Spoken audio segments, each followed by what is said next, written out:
You know, MTG has been around for a long time, and Jake and I put together a lot of videos. The other day, we were putting together a couple of different things, and we discovered that the cards that have been printed the most in MTG's history aren't really what we thought they were. Joel, I don't have time to have an entire conversation with you right now, so let's get into the top 14 most overprinted Magic the Gathering cards ever.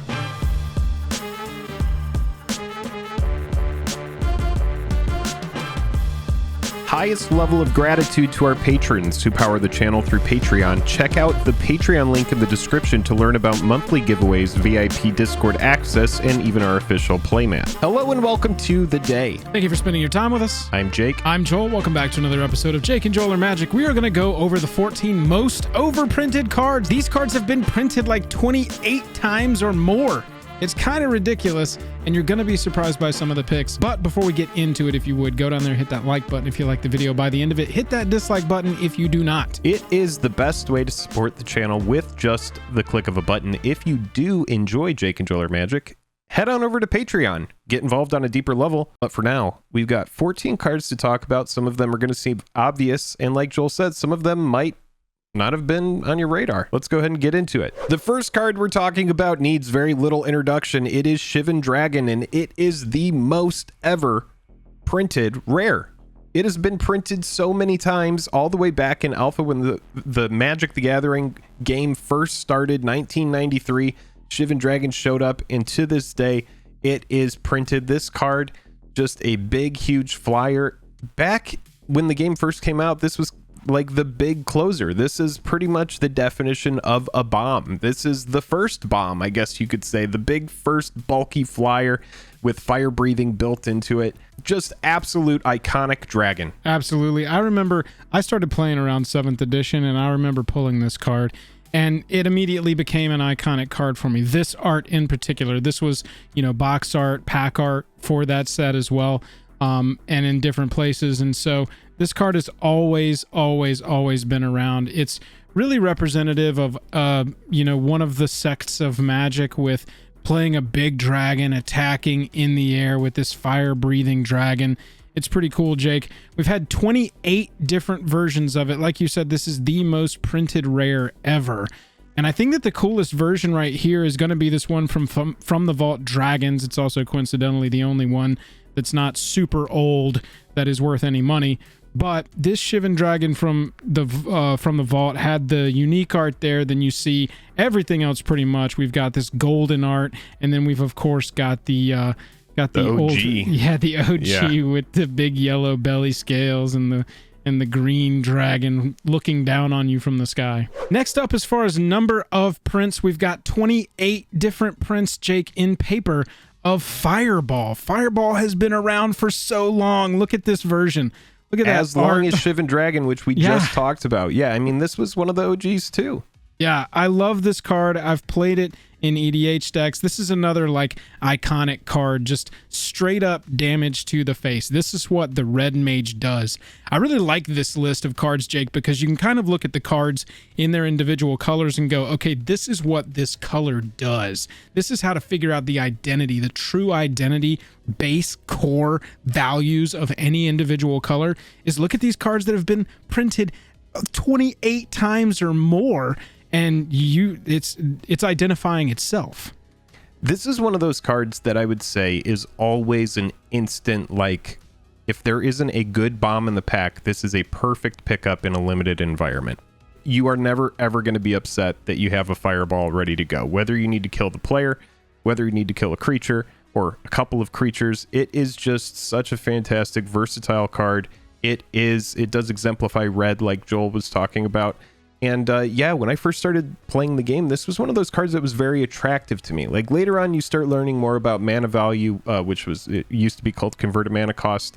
And there are cards that are much more valuable than Fireball, but it is a very iconic card, and it makes sense why it's been printed so many times. Little bit like of an if it ain't oddity. broke, don't fix it, right? Yeah, right. Exactly. That's what I'm saying. If it ain't broke, don't fix it. A little bit of an oddity with this one, Jake. The normal card Fireball has, as an additional cost, to play Fireball, you can pay 1 for each target beyond the first. I want you to look at this, Jake. Here it says Fireball deals X damage divided evenly rounded down among Y+1 target creatures and or players. So there was a while, there was a little chunk of time for the templating where they said, okay, for the beatdown box set, let's just make it say X and Y built in. It's just it stuck out to me as a strange little oddity as we were going through this card in particular. Past that, Jake, I think the coolest version of this one to me is the full art. Even though Fireball it's not straight up just like pump mana into X and deal that much damage. There is a little bit of like, okay, do some math, divide it down. You have to pay an additional 1 for each target, that kind of thing. Look at that gross version from Dual Deck's Fire and Lightning, I think, or what is that Dual Deck version? 3 over and down 1. No, go back. This one, the dark one, the super dark printing here. Yeah, cursors on it. I'm not sure what that is. Fire and Lightning. This was a scan of a foil. So these would have been a premium all foil set, I'm pretty sure. That's exactly what this set was, and I do remember hating the quality of these. Yeah. Now we have another card that goes all the way back to Alpha as well, and this is Air Elemental. This card is just the big blue flyer. Just a 4/4 for 5 flyer, closes out the game. Absolute house of a card back in the day, but now very much just really good in limited, and otherwise you're probably going to pass over this a lot of the time. You would never think when you're just drafting by Air Elemental. This is one of the cards that has been printed the most, Joel. It also has a lot of really cool different versions as well. A lot of different art has appeared on it. My favorite of all time is just the original art. I do think it's very whimsical, very beautiful. I like the different balance of colors. It is very interesting from an art perspective that there are so many different versions of Air Elemental. You've seen with the first 2 on the list, Shivan and Fireball, that if it ain't broke, don't fix it also really applies to the art and the templating and the flavor text a lot of times. And so for this one, it's interesting that, you know, we've had so many different versions of Air Elemental. And if you look at an alpha copy, let's look at the price of an alpha copy, for example. I just want to... $500 bucks. $500 for an uncommon. That's pretty brutal, but it's a very cool card. 30 printings in paper, different versions of this. And Jake, I think my favorite flavor text on Air Elemental is pray that it doesn't seek the safety of your lungs. Oh, man. That's a pretty brutal way to die. Oh god, like something goes inside of you and expands and you're dead. You're dead. Also with 30 printings, our very first white card on the list, Jake, it's Pacifism. The 2-mana enchantment aura pseudo removal.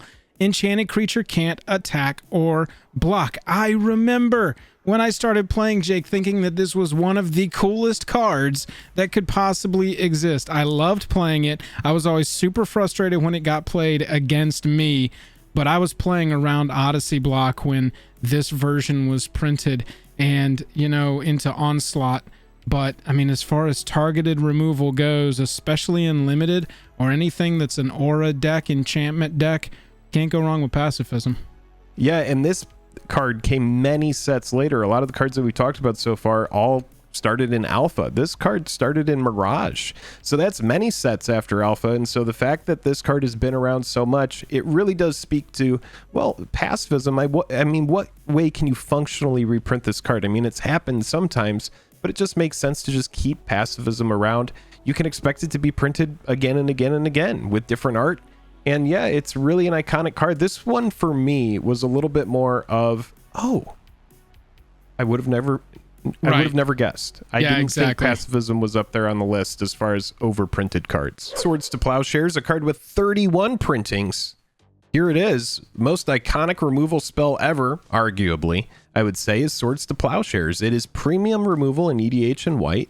This is one of those cards that gets reprinted all of the time. What was the first set that we saw Swords to Plowshares in? It would be Alpha. So this one does go all the way back. And you could just see the difference in price. We don't even have like a listed price for Alpha here just because it's so high. But the limited edition beta at nearly $500. You can really see that, especially EDH, where this card is played so much, there is such high demand for it, and it's such a easy go-to. As far as you can see, it was printed as a list card. We've had promos of it. When you have a card that's just so powerful that you really can't, you really can't upgrade it. You really don't want to downgrade it. You could come up with different versions of it and stuff like that, but there's always just going to be the regular Swords to Plowshares. I remember this card when we first started playing EDH not being wildly available. There weren't a ton of copies floating around of this. That's true. Around here with Eternal Masters, this is when I remember the Swords to Plowshares price going way down, the copies of this being easily picked up, having, you know, a straight up legitimate copy in any EDH deck that you wanted to run it in, which is basically anything with white. But as we've gone forward, you're absolutely right, Jake. It's been reprinted in Commander products now, printed in 25 and in Battle Bond. You know, we've had a huge printing of it with Commander Legends, and then we got extended versions, which are extended foils. And now we've started getting many more different variations of this because we live in a time of variance. We've got our Mystical Archive. We've got our Japanese Mystical Archive versions. So we even have a Yargle Secret Lair version of the card. And we can expect it to pop up more and more as well. Oh, yeah, exactly. Why not?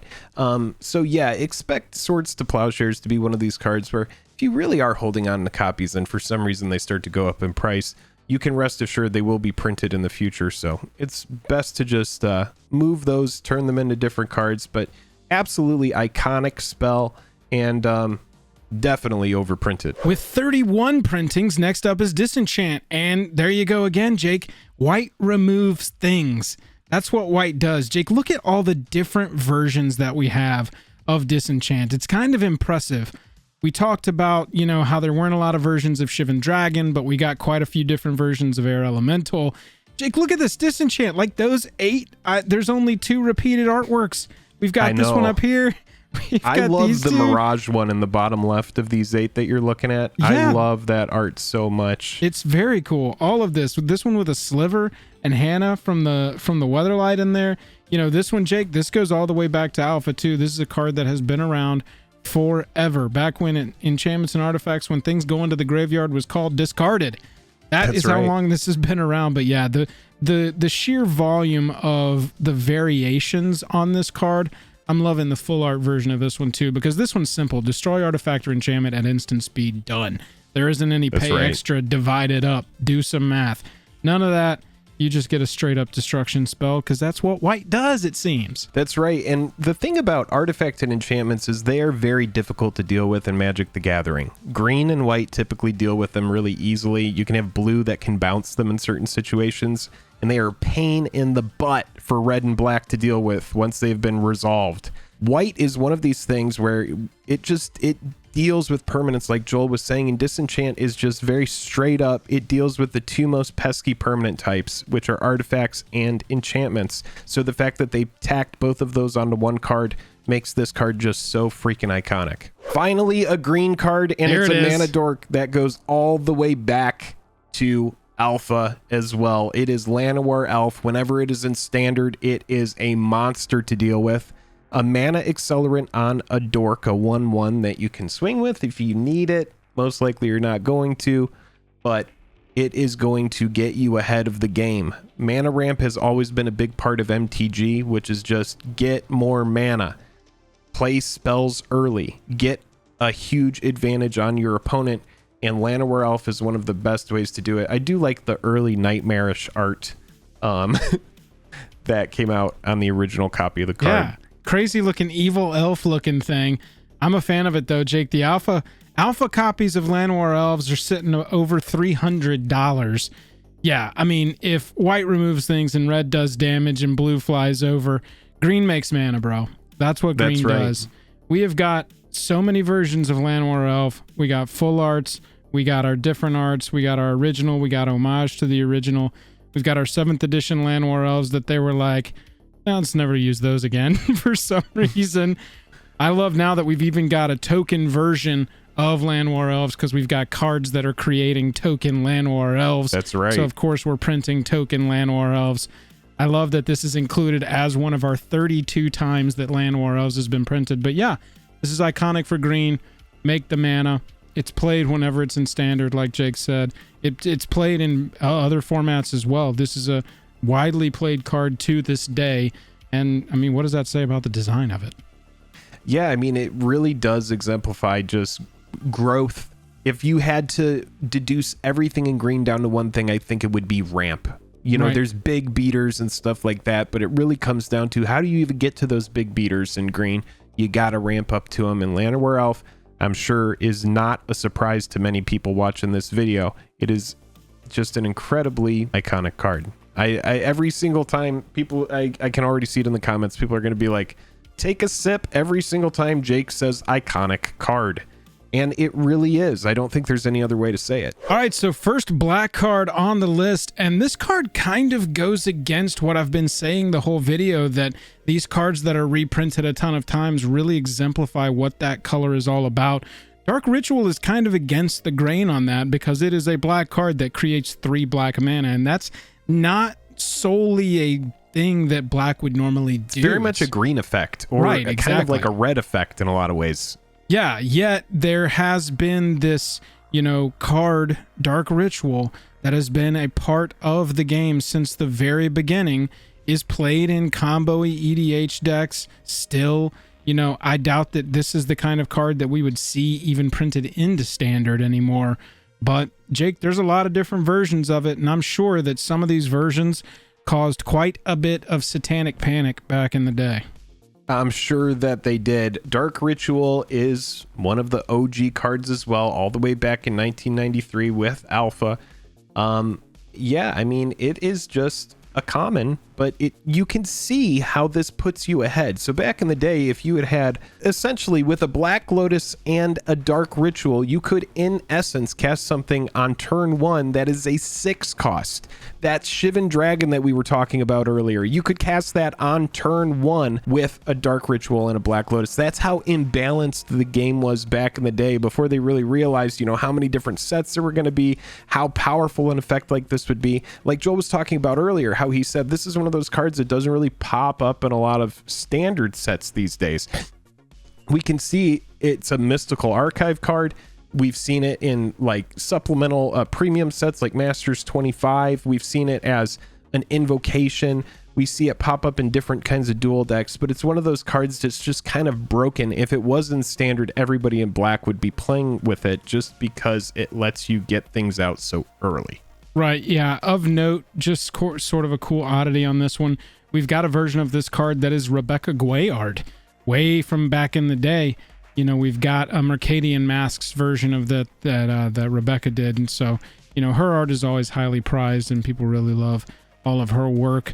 But yeah, Dark Ritual sort of fighting the thematic of its own color, but at 32 different printings, it's an iconic card in MTG. Everybody drink. I was going to put this card. I knew that when we made this list that Sol Ring would be on it. Absolutely. Especially with Commander taking off, being one of the most sought after formats, arguably the most popular format in the game. Sol Ring goes all the way back to the beginning as well. You could see the alpha version of the card, and because Commander is so popular, and just because the card is so powerful, you can just see how you could have a Sol Ring printed in a new Commander product that costs, $1 or $2, but the original version, upward of, $2,000, getting near $2,500 for a copy of a card that has been reprinted just over 30 times. You can see the 3 formats that you could possibly play this card in: Legacy, Vintage, and Commander. It's banned in Legacy, it's restricted in Vintage, and it's only legal in Commander because all you can run is 1 copy anyway. This is just such a powerhouse of a card. It's simple. Jake, this is another one I remember that was kind of hard to acquire when we started playing Commander. Oh yeah, back in the day. But since then, I mean, look, this is the Commander Legends printing. We've had 7 different versions of it since then because it's getting a reprint every single time we get new precons, which is now every set. So this is a card at 32 times. This number is going to surpass a lot of these others. This is being reprinted at a much higher rate than Dark Ritual or Swords to Plowshares even. And so you're going to see so many versions of this Sol Ring in the future. Now, your most expensive version will be the most printed card. Oh yeah, for easily. sure. I think easily it will be the most printed card. And yeah, the price differences are all over the place. All over the place, because you've got masterpiece versions like this that's upward of $1,000 at this point. You've got your OGs from back in the day, like Jake was saying, up in the $2,000 range. Your OGs, you know, 800, 300 from there. And so the price range, depending on which version you get, all over the place. But it's just a commander card that's not going anywhere. Yeah, not going anywhere. With as much as they've printed it, I don't think it would ever eat a ban, though players cry about it all the time. Back to talking about iconic cards that do what the color does. Jake, it's Counterspell. This is it's just the Counterspell blue thing. This has been reprinted. We've got 35 different paper versions of Counterspell. We have got special treatments in the Mystical Archives. We've got versions of it from our invocations. We've got it covered by our, you know, Jace signature spell book. And the art is all over the place as well. This is the one that I first saw when I was introduced to the game around 7th edition. We got this version too. This was actually in 7th edition, which I saw for the first time, and you're just like, Counterspell? That card is so nice in foil. That 7th edition one. Yeah. Oh, man. Oh, yeah. But Jake, I mean, this one, the first time you meet this card in the wild when you're learning Magic, you go, oh, that's what blue does. Okay. Counterspells used to always bum me out so much because I would be like, I'm playing this really cool spell, and all you're doing is playing a counter. And there's so many different versions of Counterspell to this day. You know, this is the baseline version just for 2 blue. Now we have cards where we'll tack a white on it, or we'll make it a blue and a white, and they do different things. Counter target non-creature spell, negate, essence scatter. There's so many different types of counterspells, but it all started right here with 2 blue, counter target spell, straight up. Yeah, man, it really doesn't get better than this. I mean, clearly it does get better, but you really can't make a better counterspell that costs less, in my opinion. Sarah Angel. Just the big flying vigilance 4/4 for 5, like we saw air elemental. It's like an air elemental with vigilance in white. So yeah, very much like, okay, you know, you had the big Shivan Dragon, you had Sarah Angel, you had air elemental. These are the big flyers that used to close out games when Magic the Gathering first came out. Yeah, I remember winning limited tournaments of like core sets with this, Jake. Just having 2 of these in the deck because you happen to open 2 of the Sarah Angel uncommon, you know. But this is just such a wonderfully iconic card. I loved when we swapped to this new art here in Dominaria. Hadn't seen that before. I'm assuming this is from the Vault Angels. Yeah, this is a version done by Rebecca Guay. Obviously, again, mentioning her art in this. Love that stuff. We've had the Greg Staples version for so long, but that was after our Douglas Schuler version that, yeah, Jake, goes all the way back to limited edition alpha. Copy of this is $400 nowadays. Does not tap when attacking. And then we've got this very, very strange version from our foreign black border editions that's got a blue frame, but still a mana cost of white 3. So a little bit of an oddity here when it comes to Sarah Angel in paper. 100% oddity. Yes. Look at this, Jake. I mean, it's crazy here. This is a rare. This was a rare back in the day. And now this is an uncommon because clearly nowadays with power creep, this is an uncommon.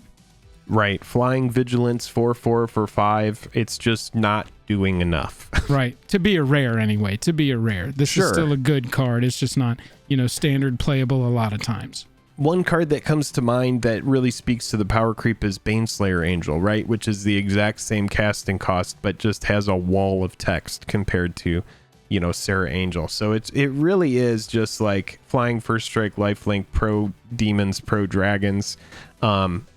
Yeah, I mean, it doesn't have vigilance, but clearly it's going to get a lot more done than Sarah is. Yep. 1 piece, by the way, for Baneslayer Angel. Little oddity, not really what we're talking about, but that 1 piece is Greg Staples, who also did Sarah Angel, which has had 36 different printings. Obviously, basics are not included on this list. The 5 basic lands have been printed, so Go down in the comments It would if be you kind of want. boring if we talked Be about like, those, right? oh, what about Swamp and Mountain? Those have been around. We know we're just skipping the basics for this. But what we're not doing is skipping the non-basics. There's 2 of them.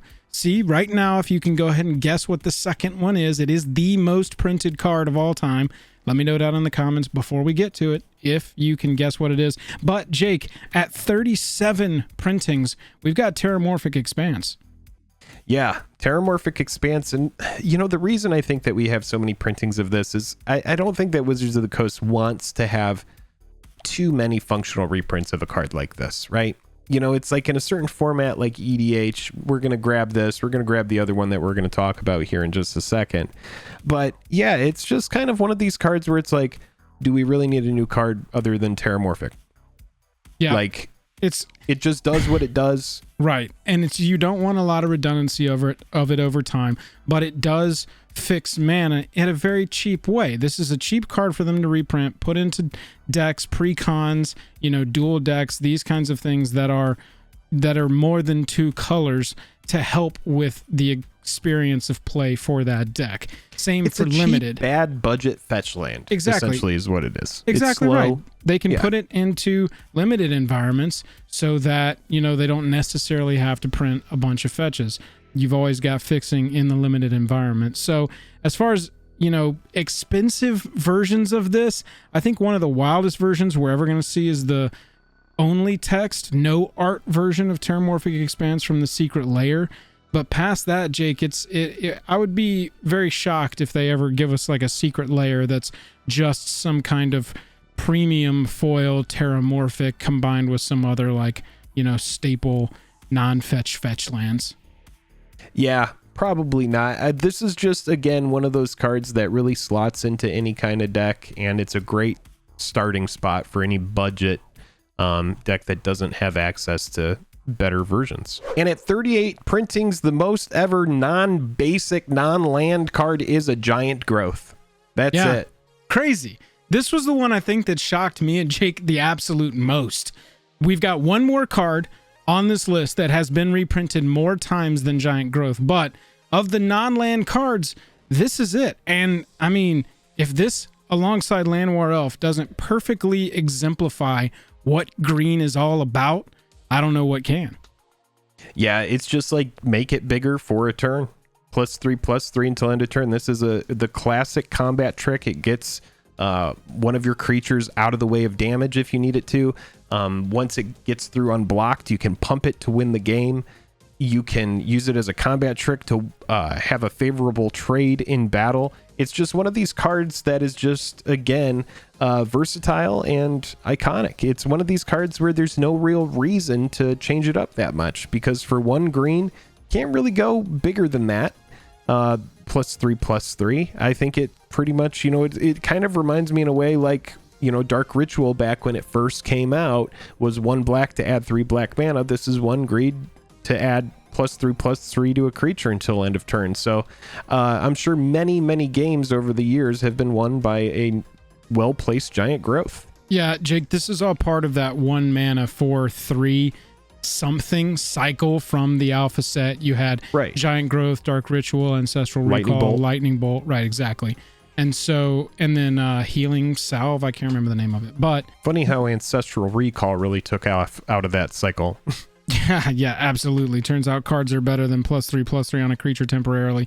Yeah, so this is one that has withstood the test of time as far as playability and slotability into different standard environments. You can see it's been in standard recently. It's reprinted into a lot of supplemental sets, draft sets, because it's iconic. Everybody take a drink. And it does exactly what the colors are saying that they are supposed to do. Jake, I think this is one of my favorite ones here. Crazy Art, Joel Thomas, we share a name. Crazy Art, full art's a great card to be full art. I just like Giant Growth, always have. This is my playstyle, you know that. Yeah, and sadly just not that great an EDH card. It really just is. It would be one of my very first cuts if it were in an EDH deck, which, you know, if you watch this channel, you know, we're always talking about Commander and stuff. But yeah, when you go back to the roots, I mean, Giant Growth, man, no pun intended. Oh, roots. That took me a second. At 39 printings, Evolving Wilds is our single most reprinted non-basic land card of all time. Jake, we recently got our most different version, quote unquote, here with our dungeon module version of it. We got a Bob Ross version of it earlier in the year, last year, I believe. But past that, this is another one like Terramorphic Expanse, Jake. They can just print it into whatever set they need it to be printed into as cheap mana fixing. That's right. Terramorphic Expanse and Evolving Wilds. These are the two budget slow fetch lands that let you grab basic lands, and they're pretty much the cornerstone of starting, at least in our channel's view, a good EDH deck. You know, you need to have fixing, and this is where you start before you start upgrading to, you know, your fetch lands. With this one, it's also cool because the art can reflect whatever plane we're on for whatever set that it's in. Not ever really, like Terramorphic Expanse, going to get a very expensive copy of Evolving Wilds, but there's always going to be lots of choices so that you can theme your Evolving Wilds to your deck if you so choose. Jake, as a special note for this one, the very first printing of Evolving Wilds is in Rise of the Eldrazi. So this is one of the most reprinted cards of all time in paper, but it only goes back to Rise. This isn't one that goes all the way back to Alpha. So pretty interesting that our most reprinted card ever only started, you know, in a fairly modern era of MTG. That's a modern card frame right there. That's true. What card do you think at the end of MTG is going to be the most ever printed card? I want to hear about that in the comments. Jake and I really had a fun time looking this up. Like I said, we stumbled across Giant Growth as one of the most reprinted cards of all time, and Jake and I both were just like, hang on a second.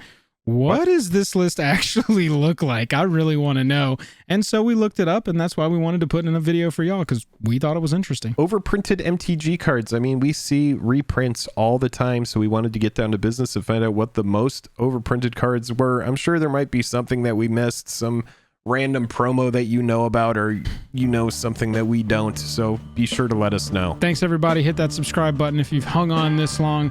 Other than that, Jake, I'm tapped out. See you later. Goodbye.